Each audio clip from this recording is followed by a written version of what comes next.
নমস্কার বন্ধুরা, আমি শর্মিলা। লাহাস কিচেনে আমি আপনাদের সবাইকে স্বাগত জানাই। আমি আজকে আপনাদের জন্য নিয়ে এসেছি মাছের মাথা দিয়ে পুঁই শাক বা মাছের মাথা দিয়ে পুঁই ছ্যাঁচড়ার রেসিপি। নিয়ে নেব বড় কয়েকটি মাছের মাথা, দিয়ে দেব 1 চামচ পরিমাণে নুন আর 1 চামচ পরিমাণে হলুদ গুঁড়ো দিয়ে এবার মাছের মাথাগুলোকে ভালো করে মাখিয়ে নেব। নিয়ে নেব ঝুড়ো ঝুড়ো করে কেটে রাখা পেঁয়াজ, কুমড়ো ও আলু এবং টুমো করে কেটে রাখা বেগুন, আর নিয়ে নেব 1/2 চামচ পরিমাণে আদা রসুন বাটা। এইবার আমি কড়াইতে তেল গরম করে একে একে মাছের মাথাগুলো খুব ভালোভাবে ভেজে নেব। মনে রাখবেন এখানে একটা ছোট্ট টিপস, মাছের মাথা যখন তেলে ভাজবেন তেলের পরিমাণটা একটু বেশি নিয়ে ভাজবেন, না হলে মাছের মাথা থেকে আঁশটানি গন্ধ বেরোবে। এইবার আমি খুব লাল লাল করে কিন্তু মাছের মাথা ভেজে নিয়েছি। এইবার ওই মাথা ভাজার তেলেই আমি দিয়ে দেবো একটা গোটা শুকনো লঙ্কা আর 5 ফোড়ন। এরপর দিয়ে দেবো কুচিয়ে রাখা পেঁয়াজ আর 1/2 চামচ আদা রসুন বাটার পেস্ট। সব মশলা খুব ভালো করে নাড়াচাড়া করে নেব। এরপর দিয়ে দেবো ডুমো করে কেটে রাখা আলু আর কুমড়ো দিয়ে কিন্তু খুব ভালো করে নাড়াচাড়া করে নিতে হবে। এইবার দিয়ে দিতে হবে 1 চামচ পরিমাণে হলুদ গুঁড়ো, 1 চামচ পরিমাণে ঝাল লঙ্কার গুঁড়ো, 1 চামচ পরিমাণে জিরের গুঁড়ো আর 1 চামচ পরিমাণে ধনের গুঁড়ো। সব গুঁড়ো মশলাই কিন্তু আমি কুমড়ো ও আলুর সাথে খুব ভালো করে নাড়াচাড়া করে নেব।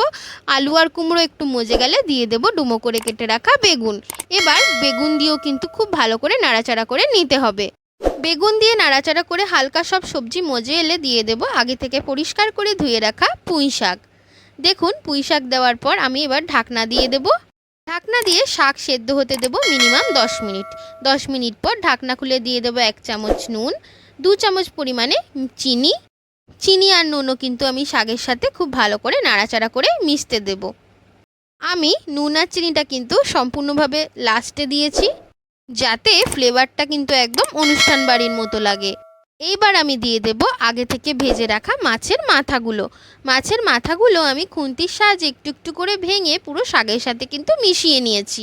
ব্যাস তৈরি হয়ে গেল কিন্তু আমাদের মাছের মাথা দিয়ে পুঁই শাক বা মাছের মাথা দিয়ে পুঁই ছ্যাঁচড়া। যাই বলুন না কেন, ছ্যাঁচড়া কিন্তু পছন্দ করেন না খুব কম লোকই আছেন। তাই এই পদ্ধতি যদি আরেকবার আপনারা রান্না করে দেখেন, সত্যি বলছি সববার থেকে প্রশংসা তো পাবেনই, আর রান্নার স্বাদ আরও বেড়ে দ্বিগুণ হয়ে যাবে। এমনকি অল্প করে ঝাল দিয়েও যদি রান্না করেন, ছোট ছোট বাচ্চারাও কিন্তু এই রান্না খেতে কিন্তু ভীষণ পছন্দ করবে। সত্যি বলতে মাছের মাথা দিয়ে পুঁই শাক কিন্তু একটি ট্রেডিশনাল রান্না, যেটা আমাদের মা ঠাকুমাদের হাতের একদম তৈরি। একদম সেই রকম স্বাদ পেতেই কিন্তু করে নিতে হবে এই রকম পদ্ধতিতে। আর আরও নিত্য নতুন রান্না দেখতে কিন্তু চলে যেতে হবে ইউটিউবে, আর সার্চ করে নিতে হবে লাহাস কিচেন চ্যানেলকে। সার্চ করে লাহাস কিচেনকে সাবস্ক্রাইব করে দিতে হবে আর হয়ে যেতে হবে ছোট্ট পরিবারের সদস্য। আমার আজকের এই মাছের মাথা দিয়ে পুঁই শাক বা পুঁই ছ্যাঁচড়ার রেসিপি যদি ভালো লেগে থাকে, অবশ্যই কিন্তু ভিডিওটাতে একটা লাইক করে দিতে হবে আর কমেন্ট শেয়ার করতে কিন্তু ভুলবেন না। সবাই ভালো থাকবেন, সুস্থ থাকবেন। দেখা হচ্ছে আরেকটি নতুন রেসিপি নিয়ে। টাটা।